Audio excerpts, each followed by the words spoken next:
আসসালামু আলাইকুম my dear viewers, very welcome to free schooling 24 hour. আজকে আমরা খুব ছোট্ট একটি টপিক নিয়েছি, আর তা হলো ইডি এবং আইএনজি যুক্ত অ্যাডজেক্টিভ ফর্ম। যদিও টপিকটি খুব ছোট্ট, কিন্তু এর পরিসর অনেক বড়। আমরা আমাদের দৈনন্দিন ইংরেজি ব্যবহার, লেখা এবং আমাদের কথা বলা সব জায়গায় আমরা এই অ্যাডজেক্টিভ ফর্মগুলোর দেখা পাই, কিন্তু আমরা আসলে বুঝি না কোন ফর্মগুলো ইডি এবং আইএনজি যুক্ত কিন্তু একই সাথে অ্যাডজেক্টিভ হিসেবে আমাদের ব্যবহার করতে হয়। অনেকেই জানি, দ্যাটস গুড, কিন্তু আমরা যারা জানি না তারা আমরা আজকে এই ক্লাসটিকে খুব সুন্দরভাবে লক্ষ্য করব। আমি প্রথমে কয়েকটি পড়ে শুনিয়ে দিচ্ছি আপনাদের যে আসলে কোনগুলো না। আমি জাস্ট একটু পড়ছি প্রথমে। দেখুন, অ্যামেজড এর অর্থটা হচ্ছে আশ্চর্য। আমরা বলে থাকি বাংলা এক বা একাধিক শব্দ আমরা বলতে পারি অবাক, আশ্চর্য। আবারও অ্যামেজিং এর অর্থটা হচ্ছে আশ্চর্যজনক, অবাক কর। আমরা অবাক করা বলি, তারপর আশ্চর্যজনক বলি, রাইট? আবারও দেখি ফ্যাসিনেটেড অর্থাৎ মুগ্ধ। আবারও ফ্যাসিনেটিং মনোমুগ্ধকর। ফ্যাসিনেটিং মনোমুগ্ধকর বা মনোরম সেই অর্থে। আবারও অ্যানোয়েড অর্থ বিরক্ত। আবার আমরা দেখি যে অ্যানোয়িং বিরক্তিকর। ঠিক একইভাবে অনেক শব্দ আছে, যেমন ফ্রাইটেন্ড ভীত, ফ্রাইটেনিং ভীতকর। এই শব্দগুলো যেখানেই আমরা ব্যবহার করব অ্যাডজেক্টিভ হিসেবে ব্যবহার করব, ইডি যুক্ত, আবারও আইএনজি ফর্ম যুক্ত। এখন কথা হলো, আমরা সাধারণত জানি যে ইডি যুক্ত যে ফর্মটা আমরা অ্যাজ ইউজুয়ালি ব্যবহার করে থাকি, ভার্বের সাথে ইডি যুক্ত পরিবার বা এমনিতে ইডি যুক্ত, আমরা সাধারণত বলে থাকি যে পার্টিসিপল, পাস্ট পার্টিসিপল। আর আইএনজি থাকলে আমরা সাধারণত বলে থাকি প্রেজেন্ট পার্টিসিপল, রাইট? যখন অ্যাডজেক্টিভের মতো কাজ করে। কিন্তু এগুলো প্রধানতই অ্যাডজেক্টিভ, যেখানেই আপনি ব্যবহার করেন না কেন, প্রধানতই অ্যাডজেক্টিভের মতো কি করবে, কাজ করবে। পরিবার আমরা কয়েকটি উদাহরণ দেখব, আবারও কিভাবে এগুলো কাজ করে বা সেন্টেন্স মেকিং সব কিছুই দেখাবো। আরও কিছু আমরা একটু যদি পড়ি, একটু লক্ষ্য করুন। এরপরে এখানে দেওয়া আছে ফ্রাস্ট্রেটেড অর্থাৎ ফ্রাস্ট্রেটেড, দ্যাট মিনস হতাশ, ফ্রাস্ট্রেটিং হতাশাজনক। আবারও চার্মড মুগ্ধ, মোহিত, চার্মিং মনোমুগ্ধকর। এখন আপনারা একটু লক্ষ্য করুন, আমরা খুব সহজেই আশ্চর্যজনক বোঝাতে, অর্থাৎ এখানে যদি একটু লক্ষ্য করুন যে জনক, কর, কর, কর, এই জনক, এইগুলো বোঝাতে আমরা সাধারণত কি করতে পারি, আমরা আইএনজি যুক্ত যেই অ্যাডজেক্টিভ ফর্মটাকে ব্যবহার করতে পারি। আর যেইগুলো বোঝাচ্ছে কি আশ্চর্য, মুগ্ধ, ভীত, তারপরে মানে হতাশ, মুগ্ধ, অপমানিত, এইখানে আমরা লিখতে পারি অপমানজনক বা অপমানিত ভুল লেখা হয়েছে পরিবার। তার মানে আমরা খুব সহজেই অন্ততপক্ষে নির্ণয় করতে পারবো কখন আমরা ইডি যুক্ত অ্যাডজেক্টিভ ফর্ম ব্যবহার করব আর কখন আমরা এই আইএনজি যুক্ত অ্যাডজেক্টিভ ফর্ম ব্যবহার করব। এখানে একটু লক্ষ্য করুন। আর আমি যদি সংজ্ঞা বলতে যাই যে আসলে কোন সংজ্ঞার ভিত্তিতে আমি বলছি যে কোনটা ইডি যুক্ত অ্যাডজেক্টিভ ফর্ম বা আইএনজি যুক্ত অ্যাডজেক্টিভ ফর্ম, একটু লক্ষ্য করুন। আমি ঘাটাঘাটি করে যতটুকু পেয়েছি, আর তা হলো অ্যাডজেক্টিভস অর্থাৎ অ্যাডজেক্টিভকে বুঝিয়েছে that ED described emotions and feelings, অর্থাৎ ইমোশনস এবং ফিলিংস এইগুলো বোঝায়। যে শব্দগুলোর শেষে ইডি আছে, বিশেষ করে সেইগুলো কি বোঝায়, ইমোশনস, আবেগ অথবা অনুভূতি। এই অনুভূতি বা আবেগকে নির্দেশ করে যেই সমস্ত শব্দগুলি, এই সমস্ত শব্দগুলি সাধারণত কি হয়, ইডি এবং আইএনজি যুক্ত অ্যাডজেক্টিভ ফর্ম হয়। মাথায় রাখবেন, কি বোঝাবে, আবেগ। এখানে দেখুন লেখা আছে যে হাউ সামওয়ান, কিভাবে একজন ফিলস করে কোনো কিছু সম্পর্কে, কোনো কিছুর বিষয়ে অনুভূতি বা অনুভব করে, এইগুলোই সাধারণত ইডি যুক্ত হয়ে থাকে। এবং এখানে বলছে যে আইএনজি যুক্ত যে ফর্মটা আছে, অর্থাৎ ইডি থেকে আইএনজি যুক্ত ফর্ম, সেগুলো কি করে, traits of noun or pronoun, noun or প্রোনাউনকে কি করে, বিশেষ করে এইগুলোর পরে আইএনজি যুক্ত ফর্মগুলোর পরে নাউন অর প্রোনাউন উপস্থিত হয়। পরিবার আমরা যদি আমি আগেই বলেছি যে আমরা এই ব্যাপারগুলোকে লক্ষ্য করি, দেখুন পার্থক্যটা কোথায়। একটা হচ্ছে আশ্চর্য আর অ্যামেজিং অর্থাৎ আশ্চর্যজনক। আমি একটু মুছে দেই আবারও, তারপর আমি দেখাচ্ছি। এই যে পার্থক্যটা হচ্ছে একটা আশ্চর্য আর একটা আশ্চর্যজনক, আমরা অনেকেই জানি, তারপরও শুধুমাত্র যারা জানি না তাদের জন্য। অর্থাৎ এই আশ্চর্য একটি মানে আবেগ বা ইমোশনাল একটা ব্যাপার, কিন্তু মানে একটা ফিলিংস, অনুভূতি।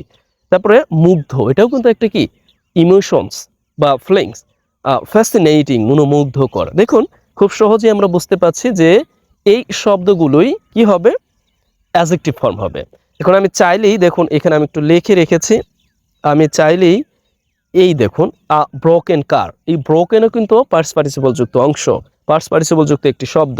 কিন্তু চাইলেই ব্রোকেনকে আমরা কিন্তু কি করতে পারি না, ব্রোকেনকে আমরা প্রথমে অ্যাডজেক্টিভ বলতে পারি না, অ্যাজ অ্যাডজেক্টিভ হিসেবে ব্যবহার হয়েছে এখানে, কিন্তু প্রধান পরিচয় হচ্ছে এই ব্রোকেনের। দেখুন আমরা একটু লক্ষ্য করি, প্রধান পরিচয় হচ্ছে as a past participle, right. কিন্তু আবার যদি আমরা লক্ষ্য করি, এইখানে ডিস্টার্বড, উই আর ডিস্টার্বড, আমরা বিরক্ত। এই বিরক্তটা আসলে কি, বিরক্তটা কিন্তু এখানে অ্যাজ এ প্রধানত এটা হচ্ছে অ্যাডজেক্টিভ ফর্ম। কিভাবে আমরা নির্ণয় করব, তা হলো ইমোশনস বা ফিলিংস, রাইট। আমি কিন্তু আমার ইমোশনটাকে বা আমার ফিলিংসটাকে প্রকাশ করছি যে উই আর ডিস্টার্বড, আমরা খুব বিরক্ত। হোয়াট এভার, আমরা বিরক্ত কি at the way government behaves, সরকার যেভাবে বিহেভ করছে। হোয়াট এভার, এটাকে আবার অন্য খাতে নিয়ে না, মানে জাস্ট আমি লেখা লিখেছি। তার মানে খুব সহজেই আমরা নির্ণয় করলাম যে এই ডিস্টার্ব এর অর্থটা হচ্ছে কি বিরক্ত। এই ডিস্টার্ব এইখানে ব্যবহার হয়েছে অ্যাজ এ অ্যাডজেক্টিভ হিসেবে, নট পার্টিসিপল। আমরা সাধারণত বলে থাকি যে পার্টিসিপল, রাইট। আমরা সাধারণত পার্টিসিপল বা ভার্বের পার্টস ফর্ম দেখে বলে ফেলতে পারি যে এটা পার্টিসিপল। আরেকটা দেখাচ্ছি ঠিক একই রকম। দেখুন এখানে ব্যবহার আছে I so a walking man. এখানে এই যে I so a walking man, এই যে আর্টিকেল, তারপরে হচ্ছে আইনযুক্ত ফর্ম, একটি শব্দ, এরপরে এই এখানে আছে ম্যান, অর্থাৎ একজন হাঁটারত মানুষ বা হাঁটতেছে এরকম একজন মানুষকে নির্দেশ করছে। এখন এই যে আইনযুক্ত ফর্ম, এই ফর্মটা কোন পার্টস অফ স্পিচ আমরা সাধারণত ব্যবহার করে থাকি। তাহলে এই ফর্মটা আমরা অনেকে বলে ফেলতে পারি যে আইনযুক্ত ফর্ম, এটা তো অ্যাডজেক্টিভ, কিন্তু এটার প্রধান পরিচয়টা কি? প্রধান পরিচয় হচ্ছে এটা হচ্ছে অ্যাজ কি পার্টিসিপল, অর্থাৎ চলমান কিছুকে বোঝাচ্ছে। এটা কিন্তু ইমোশনস অর ফিলিংস বোঝাচ্ছে না, এটা কি চলমান কিছু বোঝাচ্ছে, বা চলমান যে কোনো কিছুই, মানে চলন্ত, ডুবন্ত, উড়ন্ত, বডিবার বা দুরন্ত, এই যে চলমান যে শব্দগুলোকে বোঝায় নির্দেশ করা আইনযুক্ত ফর্ম, সেগুলো হচ্ছে প্রেজেন্ট পার্টিসিপল। কিন্তু যখন ইমোশনস বোঝাবে সেগুলো কিন্তু কি বোঝাবে না, সেগুলো কিন্তু পার্টিসিপল বোঝাবে না, সেগুলো কিন্তু অ্যাডজেক্টিভ ফর্ম হিসেবে ব্যবহার হবে। যেমন আমরা এইখানে একটু দেখি, দেখুন এখানেও আইনযুক্ত ফর্ম ব্যবহার করেছি, কিন্তু এগুলো অ্যাজ এ অ্যাডজেক্টিভ হিসেবে হচ্ছে, নির্দেশ করছে। যেমন ইউথ অফ আওয়ার কান্ট্রি, আমাদের দেশে যে যুবকরা is fighting on PUBG game, পরিবার মানে আমাদের দেশের যুবকরা যারা আছে যুদ্ধ করে পাবজি গেমে। এটা সচরাচর আমরা দেখে থাকি। আশা করি আমার যারা ভিউয়ার্স আছেন তারা পাবজি খেলায় ওই না, মানে আসক্ত না। পরিবার হুইচ ইজ ডেফিনেটলি, যা নিঃসন্দেহে কি অ্যানুইং অ্যাক্টিভিটি, অর্থাৎ বিরক্তিকর অ্যাক্টিভিটি। এখন এই যে অ্যানুইং অ্যাক্টিভিটি, তাও বলতে পারি অ্যানুইং টাস্ক, একটি বিরক্তিকর কার্যক্রম। হরিবার এখন এই অ্যানুইংটা কি আসলে, এই অ্যানুইংটা কি অ্যাডজেক্টিভ অর পার্টিসিপল? দেখুন যেহেতু অ্যানুইং বিরক্তিকর, এটা চলমান কোনো বিষয় না, বা এটা এরকম কিছু নির্দেশ করছে না যেটা কি চলমান, এরকম কিছু নির্দেশ করছে না, এটা স্বাভাবিকতা বোঝাচ্ছে, বা এটাকে স্থির কিছু বোঝাচ্ছে, বা মানসিক বা ইমোশনস বা ফিলিংস বোঝাচ্ছে। সেই ক্ষেত্রে আমরা কি এটাকে বলবো যে এটা হচ্ছে অ্যাডজেক্টিভ ফর্ম, প্রধান পরিচয়, রাইট। প্রধান পরিচয় কি অ্যাডজেক্টিভ ফর্ম। ব্যাপারটা এরকম যে যে কোনো পার্টিসিপল অ্যাডজেক্টিভ ফর্ম হতে পারে, মানে অ্যাডজেক্টিভ ফর্ম কিছু কিছু ক্ষেত্রে অ্যাডজেক্টিভ ফর্ম হতে পারে, তবে এই যে অ্যাডজেক্টিভ ফর্ম সব কি পার্টিসিপল না, এটা মাথায় রাখতে পারি আমরা। এবার আমি আরও কিছু বাক্য লিখে রেখেছি, এখানে যদি আমরা একটু লক্ষ্য করি যে এইখানে আরেকটি বাক্য লিখে রেখেছি, আবার ফিলস বোর্ড, বিরক্ত অনুভব করে। ইন দ্য স্কাই অফ, এটা রূপক অর্থে ব্যবহার করেছি, কারণ আমাদের যে ঢাকার আকাশ খুবই বিষাক্ত। আমরা জানি লেট, আরও কিছু কিছু আছে, লেট, পারদ বা অক্সিজেনের সরবরাহ কম, আকাশের বিশেষ করে কার্বন ডাইঅক্সাইডের পরিমাণ বেশি, সেই ক্ষেত্রে রূপক অর্থে ব্যবহার করেছি। ফ্লাইং বার্ড, বোর্ড মানে বিরক্ত অনুভব করে in the sky of, Dhaka, ঢাকার আকাশে। এই ফ্লাইংটা কি দেখুন তো, চলমান বোঝাচ্ছে না, যে ফ্লাইং উড়ন্ত পাখি, তার মানে চলমান বোঝাচ্ছে। এই চলমান, তাহলে এটাকে আমরা পার্টিসিপল বলবো নাকি এটাকে আমরা অ্যাজ এ অ্যাডজেক্টিভ বলবো? যেহেতু চলমান, সুতরাং তাকে আমরা কিভাবে নির্দেশ করতে পারি? অ্যাজ এ পার্টিসিপল, চলমান বোঝাচ্ছে। আবারও যখন আমরা এইভাবে ব্যবহার করব, দেখুন একটু লক্ষ্য করুন, আমি আর কিছু বাক্য এখানে লিখেই দেখাচ্ছি প্রয়োজনে, যে অ্যান ওকে, একটি মনোমুগ্ধকর খেলা, এটা লিখে দিলাম, যে ফ্যাসি ফ্যাসিনেটিং, ফ্যাসিনেটিং কি গেম, একটি মনোমুগ্ধকর খেলা, রাইট? জাস্ট এটুক লিখলাম যে একটি মনোমুগ্ধকর খেলা বা হোয়াটএভার। এখন এই যে ফ্যাসিনেটিং, এই শব্দটা মূলত কি? আপনি অ্যাডজেক্টিভ বলবেন না পার্টিসিপল বলবেন? এটা আপনার কাজ। মনোমুগ্ধকর খেলা অ্যাজ এ ওয়ান দিলাম, এটা আপনার কাজ। এরপরে হচ্ছে, পারলে আপনি এই অ্যাজ এ ফ্যাসিনেটিং গেম, এরপরে আপনি একটা সেন্টেন্সও লিখতে পারেন, বা এর পূর্বে কিছু বসিয়েও একটা সেন্টেন্স লিখতে পারেন, এটা আপনার কাজ। এরপরে আমি লিখলাম যে ব্রোকেন কার, ব্রোকেন কার। এখন এই ব্রোকেন কারটা কি? বিলংস টু মি, যে একটি ব্রোকেন কার, একটি ভাঙা গাড়ি আমার আছে। এই বিলংস টু আসলে কারো অধিকারে থাকা অর্থে ব্যবহার হয়। তার মানে একটি ভাঙা গাড়ি। এই ব্রোকেনটা কি? এই ব্রোকেনের প্রধান পরিচয় কি?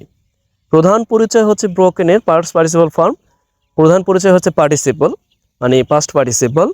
এরপরে আপনি যদি বলা হয় পাস্ট পার্টিসিপল না থাকে পরীক্ষার হলে, তাহলে আপনাকে বলতে হবে as a adjective form, right? Okay, প্রধান পরিচয় হচ্ছে পার্টিসিপল ফর্ম। ওকে, এরপরে আমরা যদি আরও কিছু এখানে লক্ষ্য করি, এখানে এরপরে আমরা এখানে দিতে পারি যে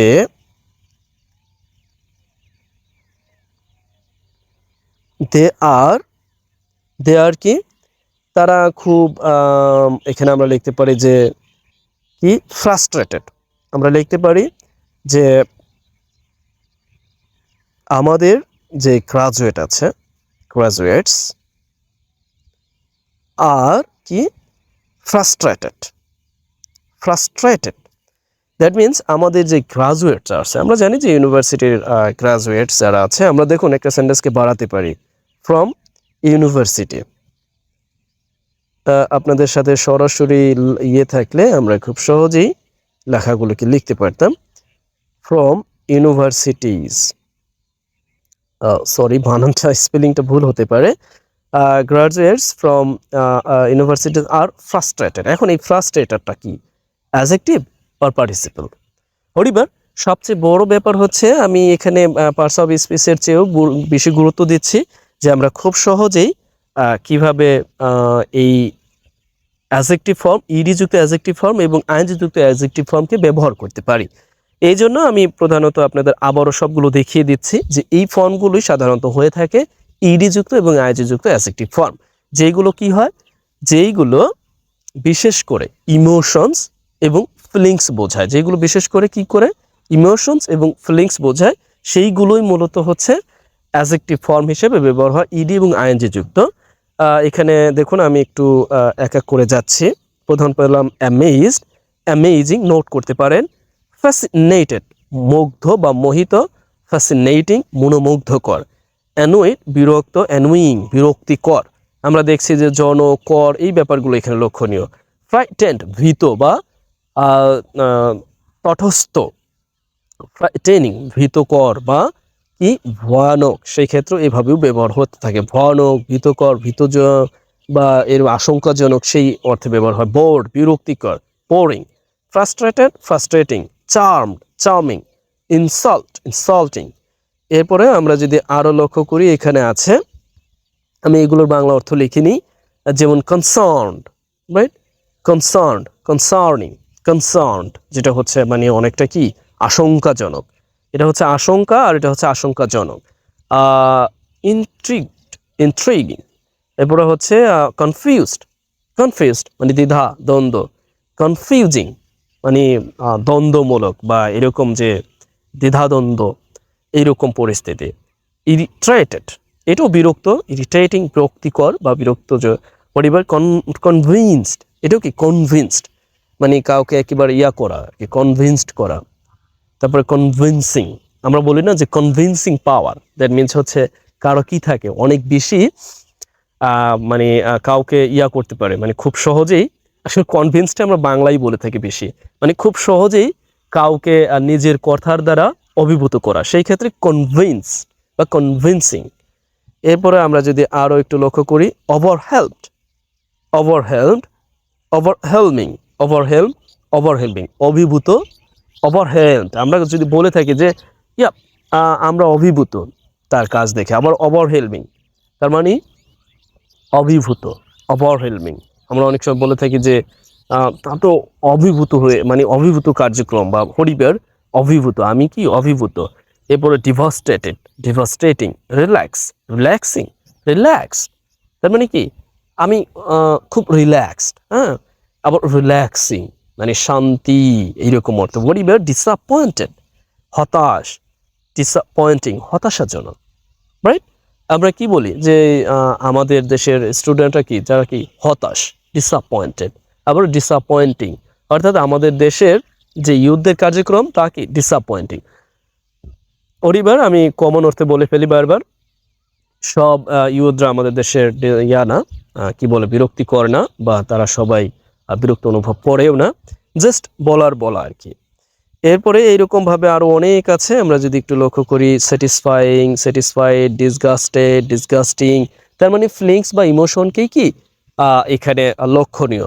তারপরে ডিস্ট্রেসড, এর অর্থটাও হচ্ছে কি, ডিস্ট্রেসড এর অর্থটা হচ্ছে মানে যেটা হচ্ছে অনেকটা কি চিন্তিত, ডিস্ট্রেসিং, রাইট। চিন্তা, সারপ্রাইজড অবাক, অ্যান্ড সারপ্রাইজিং আশ্চর্যজনক। ডিস্টার্বড এটাও বিরক্ত, সবগুলোই বিরক্ত এই অর্থ দিচ্ছে। পরিবার একটা বিষয় লক্ষ্য করুন, আমি আরেকটা বিষয় না দেখাই দিলেই নয়। Amazed, fascinated, annoyed, frightened, board, frustrated, charming, interested, insult, বেশিরভাগই এগুলোর পরে আমরা যখন হিসেবে ব্যবহার করি, কি বলে সাবজেক্টকে যখন এগুলো নির্দেশ করে, অর্থাৎ এই ইডিযুক্ত ফর্ম, তখন বেশিরভাগই এর পরে আমরা যদি প্রিপোজিশন বসাই তাহলে অ্যাপ্রোপ্রিয়েট প্রিপোজিশন ব্যবহার হচ্ছে। একটু লক্ষণীয় ব্যাপার, যেমন অ্যামেজড মানে আমি তার কাজের প্রতি কি অ্যামেজড, আই অ্যাম অ্যামেজড আমি তার কাজের প্রতি অবাক, অ্যাট হিজ অ্যাক্টিভিটি বা is has ruling or convincing power. পরিবার একই সাথে অ্যানুইড, অ্যাড ও তবে বিশেষ ক্ষেত্রে কিছু ক্ষেত্রে উইথ বসে, অ্যানুয়েড, তারপরে হচ্ছে চার্মড, এরপরে দেখুন বোর্ড। পরিবার আমার যে মূল উদ্দেশ্য আর তা হলো আমরা কিভাবে খুব সহজেই বলতে পারি বা নির্দেশ করতে পারি, কিভাবে ব্যবহার করতে পারি ইডি বা আইএনজি যুক্ত ফর্ম অ্যাজ আ পার্টিসিপল। আজ এখানেই আমি শেষ করব, তবে হ্যাঁ আপনাদের জন্য কাজ হচ্ছে ফ্যাসিনেটিং গেম, এটা দিয়ে পরবর্তী একটা বাক্য তৈরি করবেন। এরপর আপনার আরেকটি কাজ হচ্ছে, না দিলেই নয়, কারণ হচ্ছে আমাদের তো কিছু কাজ করতেই হবে। ডিস্ট্রেসড, ডিস্ট্রেসিং এই শব্দটা দিয়ে এখানে আমি 2 নম্বর কাজ দিচ্ছি, এটা দিয়ে আপনারা কি করবেন, 2টি বাক্য তৈরি করবেন। এরপরে আরেকটি দিয়ে দিচ্ছি, এরপরে হচ্ছে আমরা যে শব্দগুলো সচরাচর, ওকে, থ্রিলিং, থ্রিলড, এখানেও আপনি এই 3 নম্বর কাজ, এই থ্রিলড বা থ্রিলিং তো দিয়েও আপনি কি 2টা বাক্য তৈরি করবেন, ছোট বাক্য তৈরি করেন। জাস্ট আপনি ইউজ করেন যেটা অ্যাডজেক্টিভ ফর্ম, এটা ইডি যুক্ত অ্যাডজেক্টিভ ফর্ম, এটা আইএনজি যুক্ত অ্যাডজেক্টিভ ফর্ম। আবার আপনি চাইলে এটাও নির্দেশ করতে পারেন বা আইডেন্টিফাই করতে পারেন what is parts of speech, ING যুক্ত ফর্ম এবং ইডি যুক্ত ফর্ম, কোথায় পার্টিসিপল ফর্ম, কোথায় অ্যাডজেক্টিভ ফর্ম হিসেবে ব্যবহার হচ্ছে। যাই হোক, আজ এখানে আমাকে শেষ করতে হচ্ছে। ক্লাসটি কেমন লাগলো? আমার কাছে মনে হয়েছে যে হয়তো বা কারো কাজে দিতে পারে, এই জন্য জাস্ট আমি খুব সংক্ষিপ্ত আকারে আপনার সামনে উপস্থিত করলাম। আজ এই পর্যন্তই, ভালো থাকুন, বেস্ট উইশেস ফর ইউ।